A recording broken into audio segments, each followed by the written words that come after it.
Friends, good morning. I hope आप सब लोग ठीक हैं। तो आज हम शुरू करने जा रहे हैं what are the differences among the perfect competition, monopoly, monopolistic competition, oligopoly. Last lecture में मैंने आपको टाइप्स ऑफ ओलिगोपोली मार्केट, उसके फीचर्स बताए थे, क्या होता है ओलिगोपोली, राइट। और इस टॉपिक में, इस लेक्चर में हम ये कवर करेंगे कि क्या डिफरेंसेस होते हैं परफेक्ट कंपटीशन में, मोनोपोली में, मोनोपोलिस्टिक कंपटीशन में और ओलिगोपोली में। This is the last concept of this chapter. After that, I will be starting a new chapter, right? So let's begin with the topic. शुरू करने से पहले I would like to tell you, please like, share and subscribe my channel because it really helps me a lot, right?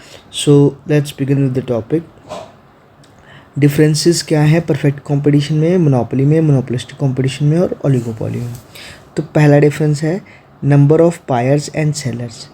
ठीक है, perfect competition में number of buyers and seller, जिसमें large number of buyer होते हैं और large number of seller होते हैं। Monopoly में एक सेलर होता है और लार्ज नंबर ऑफ बायर होते हैं, मतलब खरीदने वाला बहुत सारे होते हैं और बेचने वाला एक ही होता है, कोई एक इंसान। ठीक है, मोनोपोलिस्टिक कंपटीशन में large number of buyers and sellers. ठीक है, मोनोपोलिस्टिक कंपटीशन में भी large number of buyers and sellers होते हैं। लेकिन ओलिगोपोली मार्केट में क्या होता है, फ्यू सेलर्स हैं and large number of buyers हैं, मतलब कुछ ही बेचने वाले हैं। तो बहुत ही आसान है इनका डिफरेंस कि परफेक्ट कंपटीशन में बहुत सारे खरीदने वाले और बहुत सारे बेचने वाले हैं। मोनोपोली में सिर्फ एक ही बेचता है, बाकी सब खरीदने वाले हैं। मोनोपोलिस्टिक कंपटीशन में ये भी समहाउ सेम रहता है परफेक्ट कंपटीशन के साथ, जैसे कि इसमें भी large number of buyers and seller होते हैं। और ओलिगोपोली मार्केट में कुछ ही सेलर्स हैं, गिन चुन के होंगे, कुछ 2 4 5 10। ठीक है, लेकिन खरीदने वाले बहुत सारे हैं, लार्ज नंबर ऑफ बायर्स। दूसरा बेसिस क्या है डिफरेंस का, प्रोडक्ट। परफेक्ट कंपटीशन में होमोजीनियस और आइडेंटिकल प्रोडक्ट होता है। मोनोपोली में close product with no close substitute, distinct product with no close substitute, मतलब ऐसा प्रोडक्ट होता है जिसका कोई क्लोज सब्सटीट्यूट नहीं होता। ठीक है, कोई ऐसी या तो जिसने पेटेंट करा रखा हो या कि कोई और नहीं बेच सकता, सिर्फ मैं ही बेच सकता हूँ, मतलब प्रोडक्ट डिफ्रेंसिएशन डिस्टिंक्ट प्रोडक्ट होता है, लेकिन उसका कोई क्लोज सब्सटीट्यूट नहीं मिलेगा आपको। मतलब ऐसा नहीं होगा कि वो अगर प्राइस इंक्रीज़ कर देगा तो आप किसी दूसरे सामान पे शिफ्ट हो जाएंगे, आपको वही लेना पड़ेगा क्योंकि वही अवेलेबल है वहाँ पे। ठीक है, मोनोपोलिस्टिक कंपटीशन में क्या होता है, प्रोडक्ट डिफ्रेंसिएशन होता है with close substitute. Product differentiation यानी कोई अलग सा प्रोडक्ट होगा जिसका एक क्लोज सब्सटीट्यूट होता है उस मार्केट में। ठीक है, और ओलिगोपोली मार्केट में क्या होता है कि मे बी होमोजीनियस, ठीक है, और डिफ्रेंशिएटेड। इसमें होमोजीनियस प्रोडक्ट भी हो सकता है और डिफ्रेंशिएटेड भी हो सकता है। ठीक है, होमोजीनियस तो वो प्रोडक्ट होते हैं जिसका कलर सेम साइज़ होता है ना, ब्रांडिंग एक तरीके से सेम होती है। और डिफ्रेंशिएशन यानी जिसका कलर थोड़ा अलग हो, साइज़ थोड़ा अलग हो। तो इसमें दोनों ही प्रोडक्ट ये चलते हैं। नॉलेज अबाउट मार्केट, तो कंज्यूमर को कितनी नॉलेज होती है मार्केट की। परफेक्ट कंपटीशन में तो परफेक्ट नॉलेज होती है, मोनोपोली में इम्परफेक्ट नॉलेज होती है, उसे नहीं पता होता कि क्या है, क्योंकि उसमें सिर्फ एक ही सेलर है। ठीक है, तो और वो बेचता है distinct product with no close substitute, तो कंज्यूमर को नॉलेज ही नहीं होती कि क्या प्रोडक्ट है, कैसे है, मतलब। ठीक है, मोनोपोलिस्टिक कंपटीशन में भी इनपरफेक्ट नॉलेज होती है कंज्यूमर को, और ओलिगोपोली में भी इनपरफेक्ट कंपटीशन होती है। सिर्फ परफेक्ट कंपटीशन ही एक ऐसी जगह है जहाँ पे परफेक्ट नॉलेज होती है कंज्यूमर को। कंज्यूमर को पता होता है कि कैसा प्रोडक्ट है, कहाँ पे ज़्यादा है, कहाँ पे कम है, किस तरीके का प्रोडक्ट है, वगैरह वगैरह। ठीक है, फोर्थ बेसिस है इसका price. Uniform price for all goods. Perfect competition में यूनिफॉर्म प्राइस होता है, कोई भी प्राइस बदलता नहीं है एकदम। जो फॉर्म ए पे प्राइस मिलेगा वही फॉर्म बी पे प्राइस मिलेगा। ठीक है, लेकिन मोनोपोली के अंदर क्या होता है, प्राइस डिस्क्रिमिनेशन होती है इन प्रोडक्ट सब मार्केट ऑफ प्रोडक्ट। क्योंकि देखो डिस्टिंक्ट प्रोडक्ट है विद नो क्लोज सब्सटीट्यूट है, मतलब कंज्यूमर चाह के भी दूसरे प्रोडक्ट पे, किसी और के प्रोडक्ट पे नहीं जा सकता कि यार ये प्रोडक्ट मुझे महंगा मिल रहा है तो मैं ये वाला ले लेता हूँ, ऐसा नहीं हो सकता। इसीलिए यहाँ पे प्राइस डिस्क्रिमिनेशन होती है। प्राइस अपने हिसाब से जो प्रोड्यूसर है या फर्म है वो अपने हिसाब से चार्ज करते हैं। ठीक है, डिफरेंट प्राइजेज बिकॉज, और मोनोपोलिस्टिक कंपटीशन में क्या होता है, different prices because of differentiation in the product, क्योंकि यहाँ पे प्रोडक्ट डिफरेंशिएशन होता है। ये देखिए प्रोडक्ट डिफरेंशिएशन है ना, इसीलिए यहाँ पे डिफरेंट प्राइजेस चार्ज करते हैं, किसमें, मोनोपोलिस्टिक कंपटीशन में, ठीक है। और ओलिगोपोली में क्या होता है, policy of the price rigidity is followed, मतलब जो मार्केट में पॉलिसी चल रही होती है प्राइस के रिलेटेड वो फॉलो की जाती है, ठीक है। क्योंकि ओलिगोपोली मार्केट में एक इंटरडिपेंडेंस रहती है ना अमंग द फर्म्स, ठीक है। तो वो देख के करते हैं कि ये वाला फर्म क्या कर रहा है, ये वाला फर्म क्या कर रहा है, उस हिसाब से अपनी प्राइस को सेट करते हैं, ठीक है। फिफ्थ बेसिस क्या है, entry and exit of firm, ठीक है।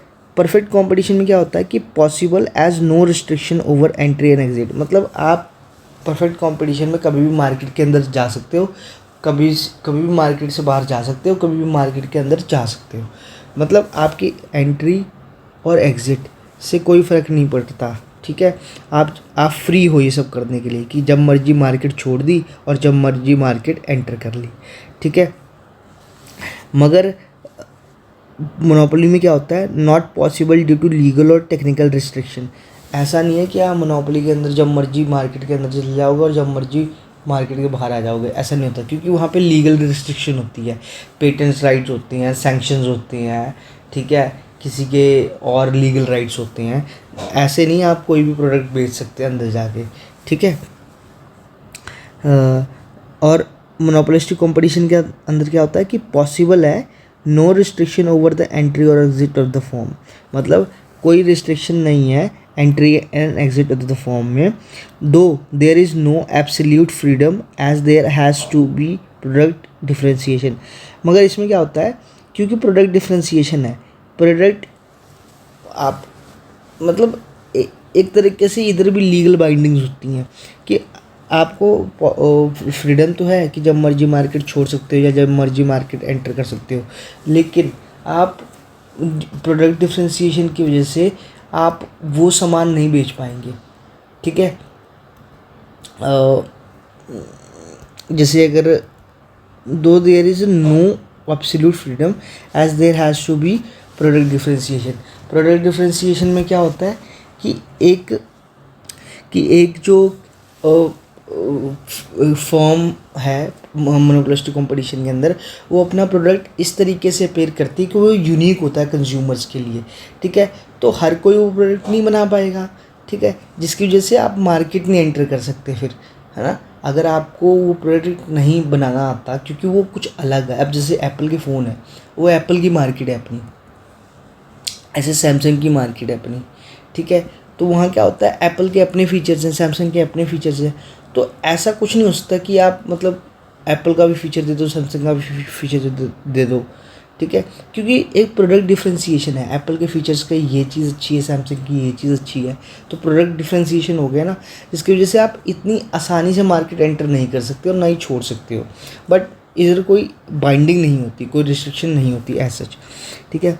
ओलिगोपोली मार्केट में क्या होता है, possible only for those firms which overcome barriers like patent requirement of huge capital etcetera. अब इसमें ना कुछ कंडीशन हो सकती है मार्केट ज्वाइन करने के लिए ओलिगोपोली में, कि आपको बहुत ज़्यादा कैपिटल चाहिए, बहुत ज़्यादा मतलब और एक लीगल सैंक्शंस चाहिए होते हैं, लीगल राइट्स चाहिए होते हैं ताकि कोई लीगल रिस्ट्रिक्शन ना लगे आपके ऊपर, और एक म्यूचुअली अंडरस्टैंडिंग होती है अमंग द फर्म कि हाँ हम ये इंडस्ट्री ज्वाइन कर सकते हैं कि नहीं, ठीक है। ये होता है ओलिगोपोली में, इतनी आसानी से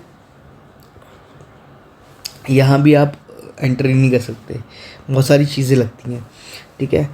फोर्थ पॉइंट है selling cost, no need of selling cost as product is homogeneous.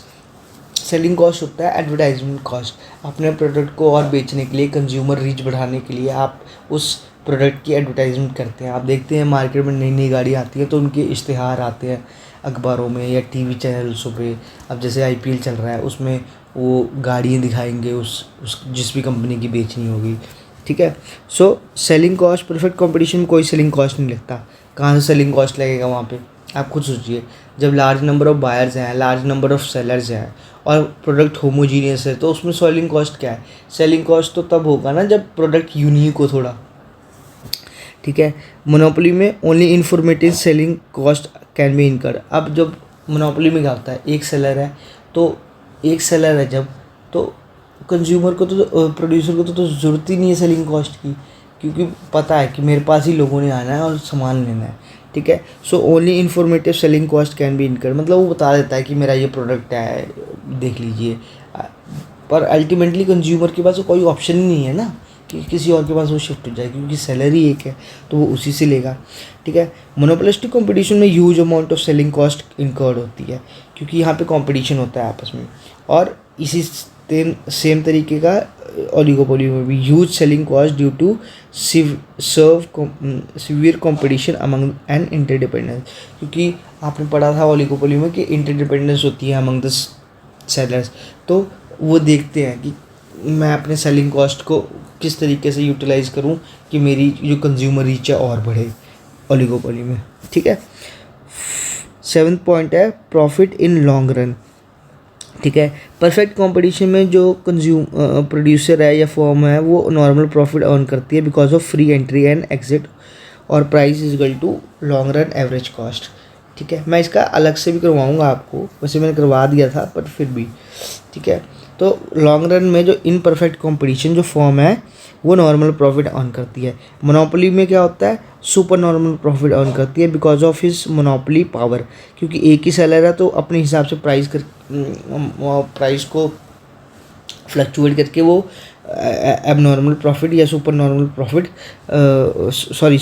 Profit generate करता है, जहाँ पे प्राइस ज़्यादा होता है लॉन्ग रन एवरेज कॉस्ट से, ठीक है। और मोनोपोलिस्टिक कंपटीशन में क्या होता है, नॉर्मल प्रॉफिट अर्न करता है because of free entry and exit of firm, that is price is equal to LAC। और मतलब परफेक्ट कंपटीशन और मोनोपोलिस्टिक कंपटीशन में सेम ही रहता है प्रॉफिट इन लॉन्ग रन, ठीक है। लेकिन ओलिगोपोली में क्या होता है, on super normal profit because of restriction of entry and exit. जहाँ पे रिस्ट्रिक्शन है वहाँ पे देखिए सुपर नॉर्मल प्रॉफिट है, और जहाँ पे रिस्ट्रिक्शन नहीं है वहाँ पे नॉर्मल प्रॉफिट है। तो मोनोपोलिस्टिक कंपटीशन और परफेक्ट कंपटीशन में नॉर्मल प्रॉफिट अर्न करेगा फॉर्म, और मोनोपोली में और ओलिगोपोली में सुपर नॉर्मल प्रॉफिट अर्न करेगा फॉर्म, ठीक है। 8 पॉइंट क्या है, shape of demand curve. Demand curve जो मोनोपोलिस्टिक परफेक्ट कंपटीशन में है वो एकदम पैरेलल टू एक्स एक्सिस है, which is price is equal to average revenue is equal to marginal revenue.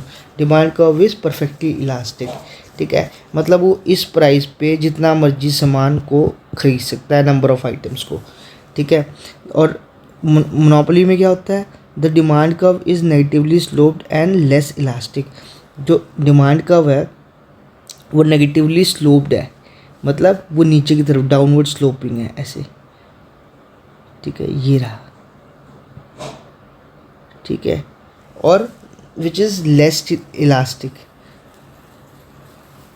Less elastic क्यों है, देखिए लेस इलास्टिक इसलिए है क्योंकि एक सेलर है तो आपके पास कोई ऑप्शन ही नहीं है। मान लो उसने प्राइस हाई बोला तो आप फ्लक्चुएट थोड़ी करोगे अपनी डिमांड को, ठीक है, क्योंकि आपके पास कोई ऑप्शन ही नहीं है, आपको उसी से लेना पड़ेगा। काइंड ऑफ लेस इलास्टिक है और closer to inelastic demand है ये।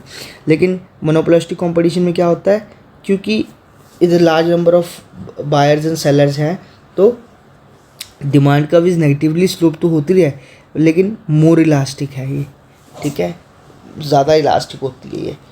क्यों, क्योंकि मान लीजिए कोई सामान आपको ठीक नहीं लगा इस पर तो आप किसी और से ले लेंगे, ठीक है। लेकिन मतलब आप इसमें जो डिमांड है वो फ्लक्चुएट हो सकती है काफ़ी ज़्यादा, किसमें, मोनोपोलिस्टिक कंपटीशन में। और ओलिगोपोली में क्या होता है, demand curve in oligopoly can not be defined due to high degree of interdependence among the firms, ठीक है। इन ओलिगोपोली मार्केट जो डिमांड कर्व है वो आप डिफाइन नहीं कर सकते, क्योंकि इसमें क्या होता है, इंटरडिपेंडेंस होती है अमंग द सेलर्स, ठीक है। हैंस इट इज़ इनडिटर्मिनेट, इसीलिए इसको हम इनडिटर्मिनेट बोलते हैं, ठीक है। सो इसमें हम डिमांड को डिटरमाइन नहीं कर सकते। ऑल्दो जब आप हायर स्टडीज़ पढ़ेंगे तो आपको दिखेगा इसमें किंग डिमांड कर्व भी होता है जो स्विजी ने दिया था, ठीक है, और भी बहुत सारी चीज़ें हैं, मगर वो ग्रेजुएशन के लेवल पे when you will read it then you will be able to know it more, ठीक है, मैं अभी नहीं करवा रहा हूँ, वो मैं लेटर ऑन करवाऊँगा जब मैं ग्रेजुएशन या पोस्ट ग्रेजुएशन की माइक्रो इकोनॉमिक्स पढ़ाऊँगा। ठीक है, so this was all about the basis और the differences among the perfect competition. ये चार्ट आपके लिए इंपॉर्टेंट है। ठीक है, मैं इसको इरेज कर देता हूँ, चाहे आप इसका स्क्रीनशॉट ले लीजिएगा और इसको ध्यान से पढ़ना। ठीक है, दोबारा ध्यान से पढ़ना, एक एक वर्ड ध्यान से पढ़ना। एग्ज़ाम में अगर आप लिखेंगे तो आपके मार्क्स अच्छे आ सकते हैं इसको देख के, है ना। ले लीजिए चाहे स्क्रीनशॉट इसका। एक मिनट। ठीक है, अब ले लीजिए इसका स्क्रीनशॉट। ठीक है, और मैं लगा भी दूंगा आखिरी में। This is very important for a person who wanted to know the basic differences between each and every form. ठीक है, this is something which is really important, और आपको ये एक बेसिक नॉलेज देगा among the forms of market. क्या basis है उनकी, क्या प्राइस है, क्या नॉलेज है, क्या एंट्री एंड एग्जिट होता है, क्या सेलिंग कॉस्ट होता है। लोगों को पता नहीं होता सेलिंग कॉस्ट होता क्या है। ठीक है, so this is all about this chapter, main market forms, या फिर कह सकते हैं फॉर्म्स ऑफ मार्केट। ये चैप्टर यहीं पे क्लोज हो रहा है। नेक्स्ट टॉपिक में, नेक्स्ट लेक्चर में हम नेक्स्ट चैप्टर उठाएंगे। ठीक है, सो मिलते हैं नेक्स्ट लेक्चर में। Till then bye and enjoy. और जाने से पहले I would like to tell you, please like share and subscribe my channel. Thank you so much.